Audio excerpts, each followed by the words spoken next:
Welcome to the Author to Authority podcast. And today I have Stephen Melanson on, and he is the president of Melanson Consulting, which is founded in 2004. He's a management consultant, speaker, verbal branding expert, and as featured on Forbes.com, the originator of the only differentiation and business simplicity platform of its kind worldwide.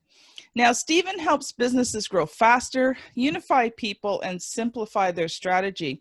He's a service provider and educational partner for individuals and small Fortune 100 firms. And today, he's going to be talking to us about simplicity as a business tool. So welcome to the show, Stephen. Thank you, Kim, very much for having me on. You're very welcome. So, Stephen, you've got some really kind of original titles and ways of doing things. So I would love for you to introduce yourself and just share a bit of your story with us.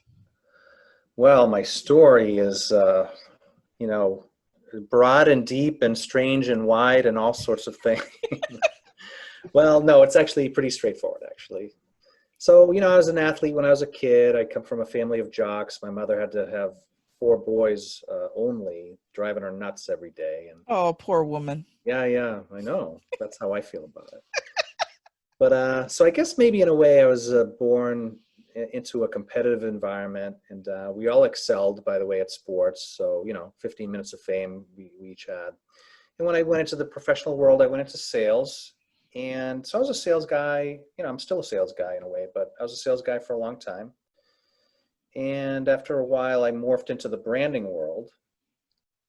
And so as a salesperson, my filter on everything in business is what happens when people talk to each other. So I went into the branding world. The very first thing I noticed, Kim, was that they seemed to deal with everything other than what goes on when people speak to each other. So I almost literally had this instantaneous thought of, well, that's called verbal branding, and I don't think I see it out there, and maybe that's a niche. And 20 years later, I can pretty much confirm that the thing I do called verbal branding, which is part and parcel of simplicity as a business tool, is, I guess, unique worldwide, at least the way that I formulate it. So I got into the branding world, invented or established something called verbal branding and simplicity modeling, as I refer to it as well.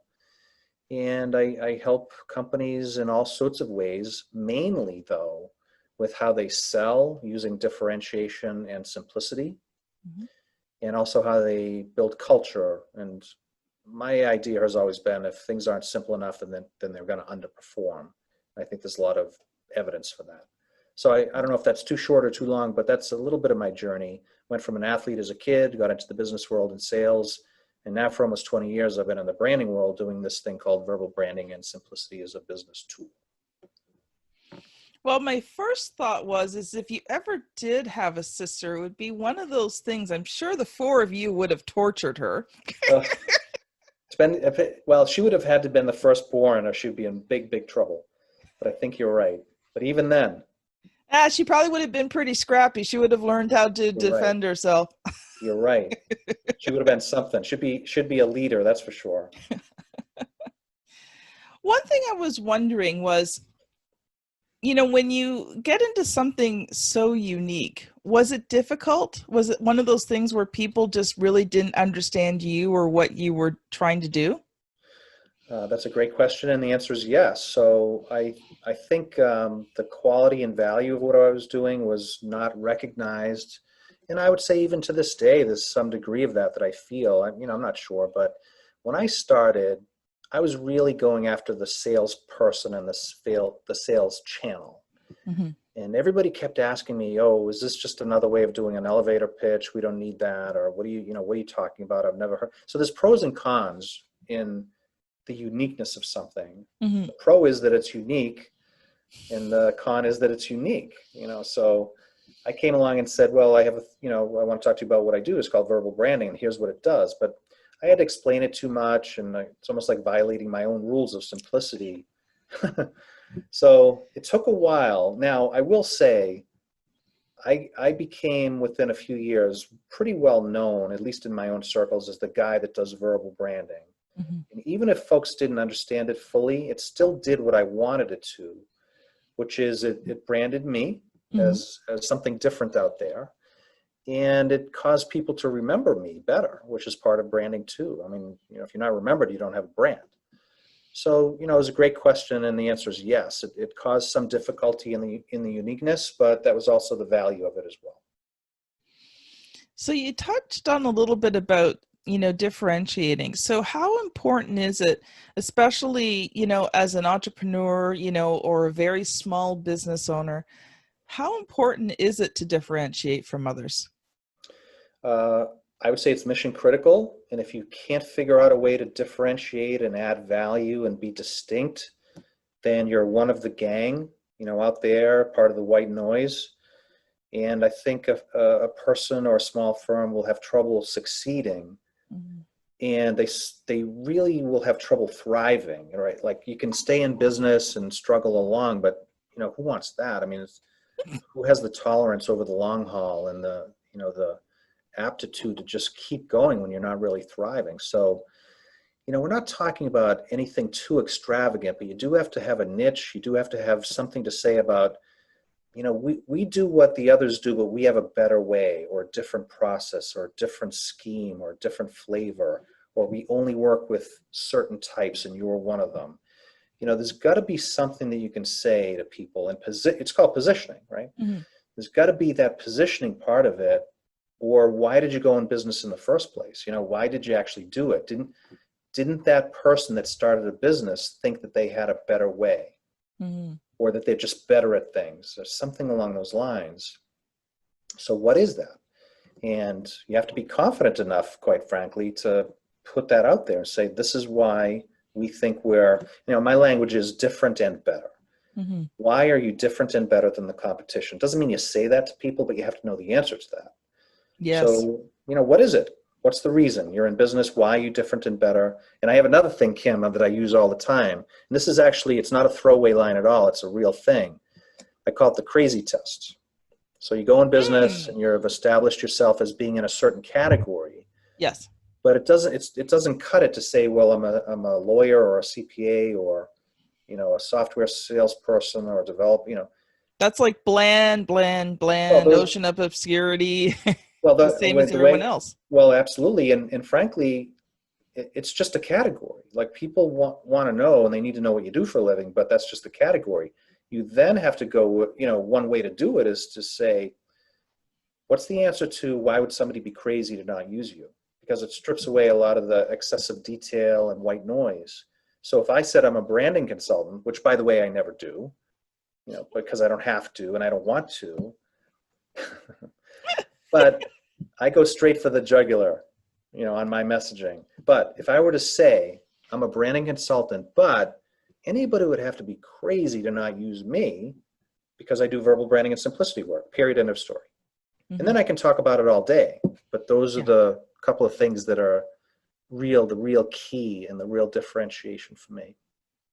Yeah, it was like a couple of years into starting RTI publishing.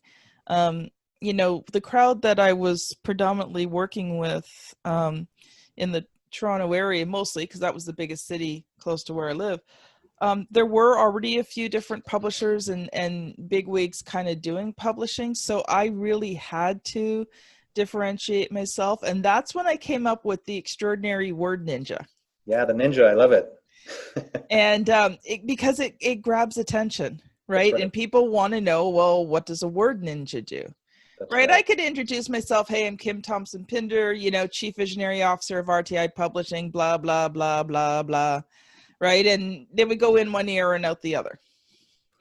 Well, so that's a very real thing, by the way. And whoever is going to be listening to us should know that, at least in my view, the key dynamic there is creating curiosity. That's Mm-hmm. how I describe it. And that's a bit of evidence that really should be paid attention to. If you tell someone why you think they should pay attention to you, why they should care about you, if people aren't genuinely interested to hear more, then you're not there yet on your messaging. Yeah. So that's why I use things like the crazy test, and am very explicit about it. If someone's not if you talk to 100 people and only 10 of them seem curious to hear more, that's your messaging needs improving. Mm-hmm. Or it's possible you're just really talking to the wrong group of people. Well, absolutely, absolutely. That's cool. Yeah. Okay, I know you've come prepared with a whole bunch of stuff on simplicity as a tool in business. So I'm going to let you loose for a bit to share what you've prepared for today for my audience, and then we're going to talk about it. Well, I don't know if I'm prepared or not, Kim. I keep the expectations low when I'm judging myself. Well, look, so here's what goes on. And in fact, I would direct people to look at, there's a global branding company that's famous to some, but they're called Siegel and Gale. They have a thing called the Simplicity Index, which does, research and data on what actually happens when simplicity is used in the branding world as a brand. So for instance, there's a couple of bullet points that I think are worth mentioning. So they have a list and they judge brands. And when I use the word brand, I say, who are you in the marketplace? I don't want to do it on the jargon. It's like, who are you in your marketplace? That's what your brand is. So they have a global list, a global top 10 of the simplest brands.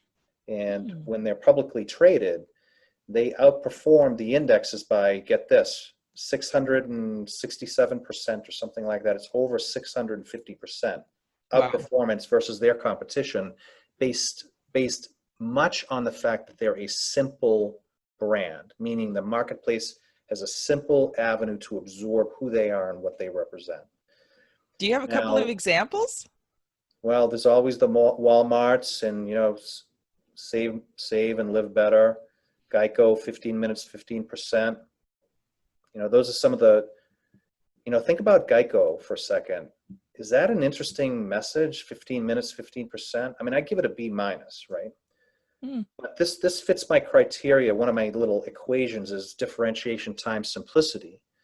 And the fact that they are cheaper and faster, that's not an unusual thing to pursue in terms of messaging. But they're so simple about it, and they've been hammering it for decades. I don't know, 15 years maybe or more. There's reason for that. It's not because the message and the offer is so good. It's because it's so simple that they come to mind, and people can remember that. 15 minutes, 15%. They've been hammering that for 15, 20 years or something. And Volvo is the gold standard. Everybody knows safety. That they own that idea, whether they're the safest car or not. So that's what you're after. You want to own, and that's what branding is, owning an idea in the mind of the consumer. So the other things I was going to mention, by the way, about this simplicity index, and this is really important to sole proprietors, small businesses, you need to be recommended more often by others that know you. And simplicity, the data is there. Simplicity aids in that. So if your messaging is too complicated, that will hinder your ability to be recommended. And you want to hear a really good one, Kim? Sure. You can charge more, believe it or not. You can charge more. There's margin and revenue associated with simplicity, believe it or not. So, I'm not here to say, hey, if you feel like it, you might want to consider simplifying things. I'm here to say it's mission critical, and if you're not handling simplicity as a business tool correctly, you're losing money every single day. Okay. So there's data, there's science around memory, there's examples, like I said, and frankly, my message is never more than what I've said. I can explain it all day, but I need and want people to remember verbal branding and simplicity, and in particular simplicity, because that's what I'm offering the world. Well, I mean, if you think about some of the biggest brands, like if I say just do it, you automatically think of. That's right. Nike. Yeah, there's no way around it. Right? Why? That's the dynamics of the brand. And what doesn't work is we give you peace of mind. That's too generic. It's not differentiating. There's no value. And, I want to tell your audience too, there's a thing I call the 95% rule. Okay. And what that is it's a statement that I use that's utterly true and almost undervalued. And the 95% rule means that 95% of people and companies do 95% the exact same thing as their competition. Mm. I also call that the of course category. So the better way to get out there into the mix is to acknowledge that most of what everybody does is the same as their competition, and don't fight it out apples to apples. So that's the white noise. You have to make sure that you're not part of the white noise of the marketplace. Mm-hmm. You have to kind of surprise people and be differentiated and well positioned. So the 95% rule forces us to say, well, you know, if that's true, and it is, what aside from that can I offer that's differentiated? You know, where at the margins can I say this is what actually makes us or me different than someone else that you would find that does what I do? Mm-hmm. So, you know, these are a little bit of the modeling things, and that makes it And it easy. can't be the common things either. What? I'm sorry? Can't be the common things either. Well, Like, you know, like, different and better, right? Different and better. Why are you different and better? yeah. But you can't just say, well, I'm better than the competition, or I'm friendlier than the competition, or I'm quicker than the competition. Like, that doesn't cut it. It has to be something a little bit more substantive. Yes, meat on the bone. What's your offer? You know, so I use the word offer, by the way, and I like to use that. You know, there's different ways to put that, but Mm-hmm. the word that always resonated with me is offer. What are you offering that's different and better? Yes.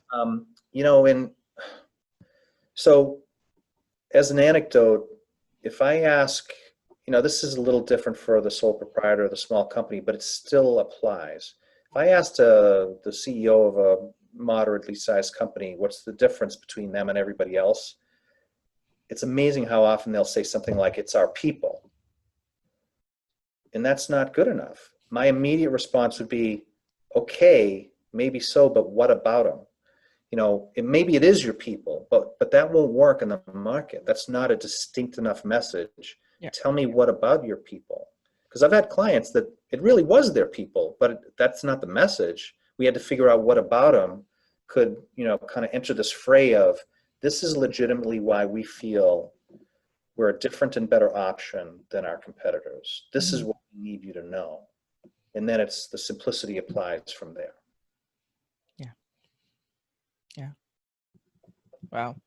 You know, I do a lot of networking, and one of the things I do teach my clients is, how do you introduce yourself in that unique way? So basically, how do you differentiate yourself? Because you know, if you're working towards becoming that authority in your niche, so if you want to use authority marketing, which is somewhat of what you're talking about, that positioning, you have to be unique and stand out.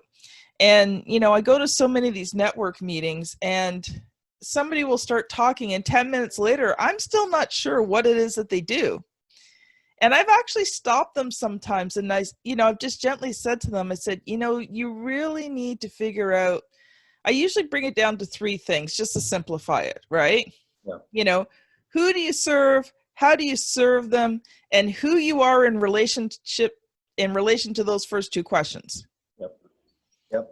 Right? Yeah, And you need to be able to do it quickly, 30 to 60 I have a seconds. 5-second, Kim, I have a 5-second rule. Ooh, I want to hear that. Yeah. Well, this is part of the simplicity model, and you know, I'm very, very serious about it. And there's different contexts of interactions. Some are at networking, some are when you're giving a speech, some are on the phone, some are during a pitch meeting. But my rule is, you must, when it really comes right down to it, you have to be able to tell someone what's different and better about you in 1 or 2 concepts, not words. Like, for instance, verbal branding is 2 words, but it's 1 concept to me. So 1 or 2 concepts, and if you can't say it in 5 seconds or less, then it isn't right yet. You got to keep working on it. And it's all in plain language. So if you think about what I say, total plain language, it's what I actually offer. It's what differentiates me. It's what I need people to remember. So if you met me at a networking event, I mean, there's different techniques, and everybody should do what works best. But if you met me at a networking event and asked me what I do, I'd say verbal branding and simplicity work. And then I'd utterly stop talking. And I would compel you to ask me about it, both by my messaging and the fact that I've stopped talking.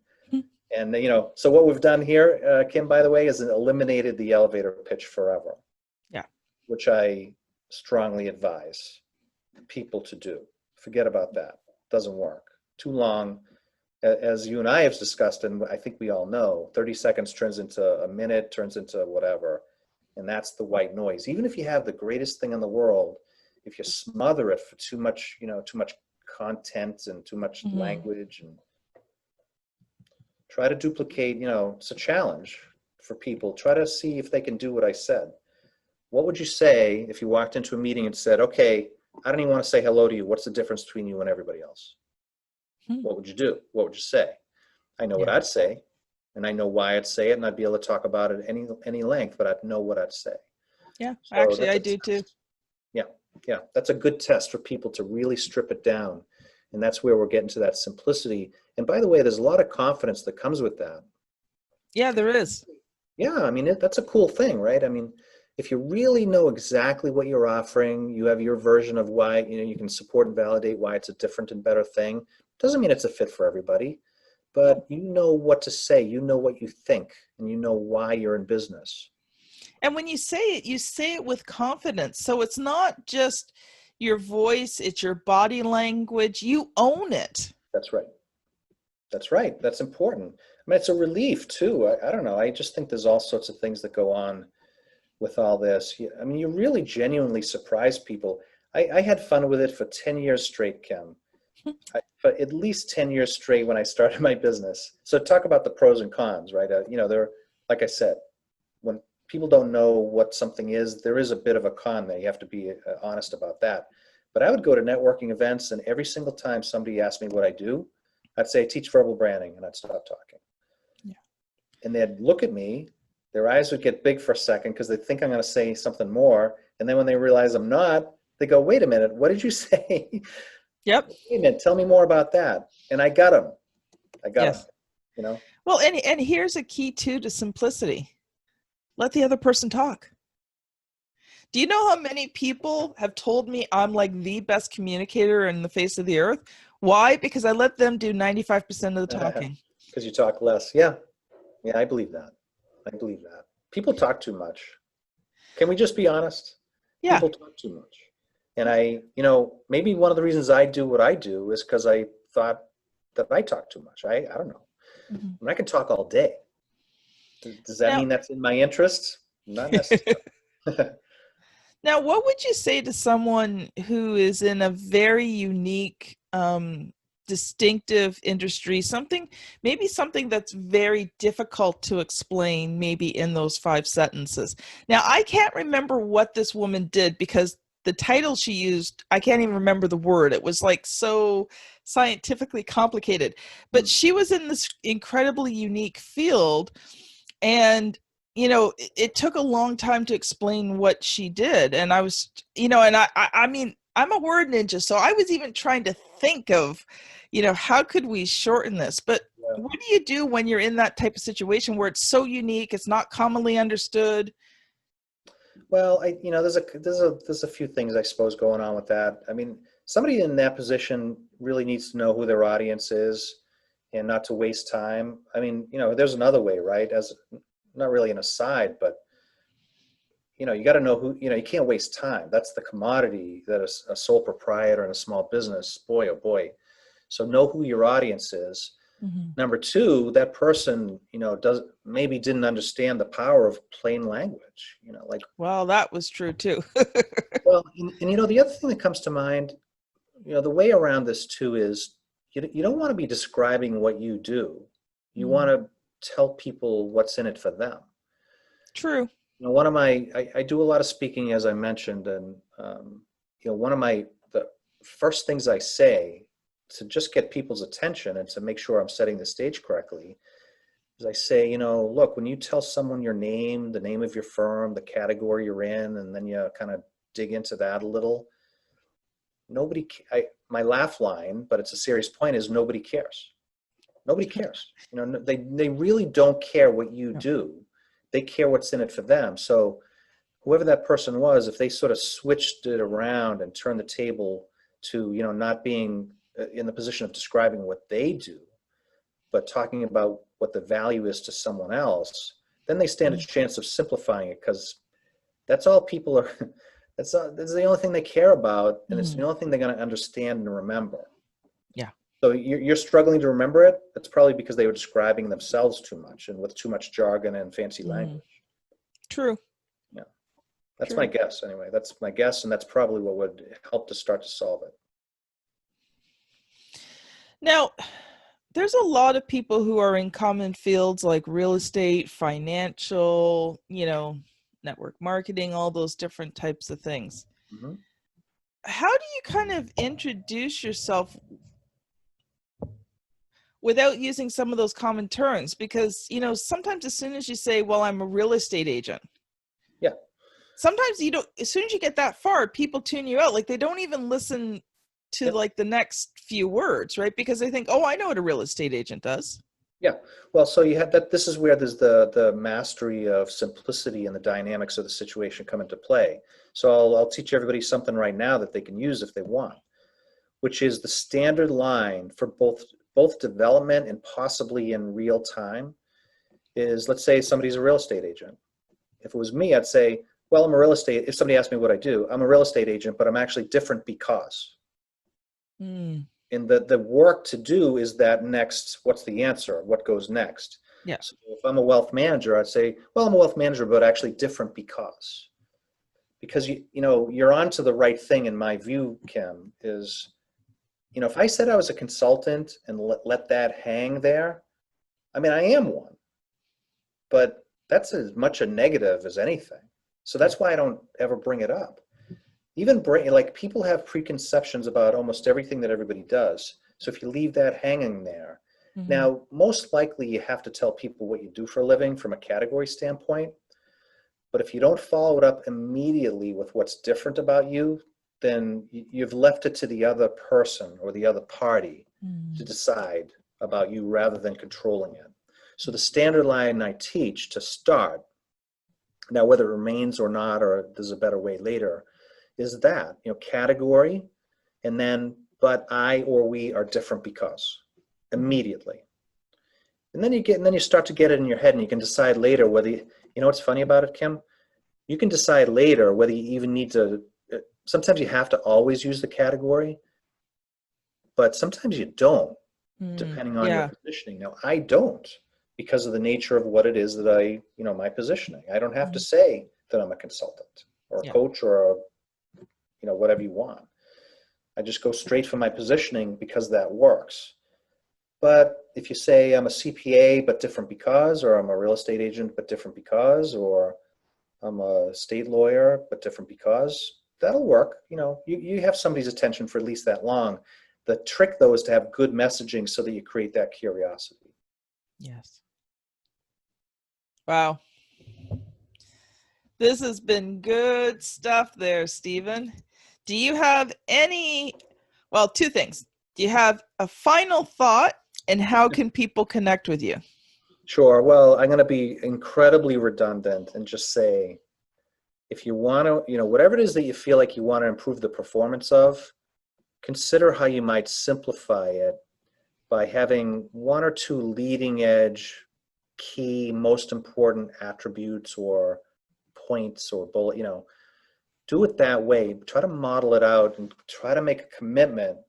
And it is a performance issue. That's what we all do, is help performance or perform. So when improvement is needed, I say simplicity is really a key driver of that. It's an organizational effort of, the simplicity and how that gets applied. Now, people can get in touch with me through LinkedIn. If I'm allowed, I can give a phone number and I'll tell people.